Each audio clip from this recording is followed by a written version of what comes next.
வணக்கம். இப்போ நம்ம தமிழ்நாட்டிலே பார்த்துருப்பீங்க. சார்ட் ப்ரிப்பேர் வந்து இப்போ எப்போ வந்து ப்ரிப்பேர் பண்ணுறாங்க அப்படின்னா, ட்ரெயின் கிளம்புறதுக்கு ஒரு இடத்துலேருந்து வந்து ட்ரெயின் கிளம்புது அப்படின்னா அதற்கு 4 மணி நேரத்திற்கு முன்னாடி வந்து சார்ட் ப்ரிப்பேர் பண்ணுவாங்க.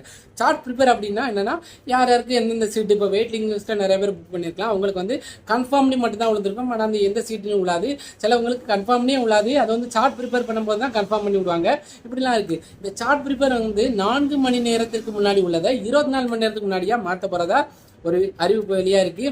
இந்த அறிவிப்பு எப்போ வரும், நடைமுறைக்கு வரும்ங்கிறது இன்னுமே வந்து அதிகாரப்பூர்வமாக தெரியல. ஆனால் கண்டிப்பாக வரும் அப்படின்னு சொல்லியிருக்காங்க. அது மட்டும் இல்லாமல் இந்த 24 மணி நேரத்திற்கு முன்னாடி சார்ட் ப்ரிப்பேர் பண்ணால் என்ன ஒரு பெனிஃபிட் அப்படின்னு சொல்லி பார்த்தீங்கன்னா, கண்டிப்பாக வந்து வெயிட்டிங் லிஸ்ட் டிக்கெட் புக் பண்ணவங்க வந்து அடுத்த ஒரு பஸ்ஸில் இதில் கன்ஃபார்ம் ஆகாது அப்படிங்கிற ஒரு முடிவை எடுக்கிறதுக்கு வந்து சார்ட் ப்ரிப்பேர் பண்ணதுக்கு அப்புறம் தான் எடுக்க முடியும் அப்படிங்கிற ஒரு இதில் இருக்குது. அது 24 மணி நேரத்துக்கு முன்னாடியே ப்ரிப்பேர் பண்ணிட்டாங்கன்னா, ஓ சரி ஓகே கன்ஃபார்ம் ஆகலை அப்படின்ட்டு அதை கேன்சல் பண்ணிவிட்டு அடுத்து வந்து பஸ்ஸில் போடுறதுக்கு ஈஸியாக அமையும். இதுவே 4 மணி நேரத்திற்கு முன்னாடி சார்ட் ப்ரிப்பேர் பண்ணுறதுனால வெயிட்டிங் லிஸ்ட் டிக்கெட் போட்டவங்க என்ன அப்படின்னா, அவங்களுக்கு பஸ்ஸிலையும் டக்குனு புக் பண்ணதுக்கு தோணாது. இதில் கன்ஃபார்ம் ஒருவேளை ஆயிருமோ அப்படிங்கிற எண்ணமும் இருக்கும்.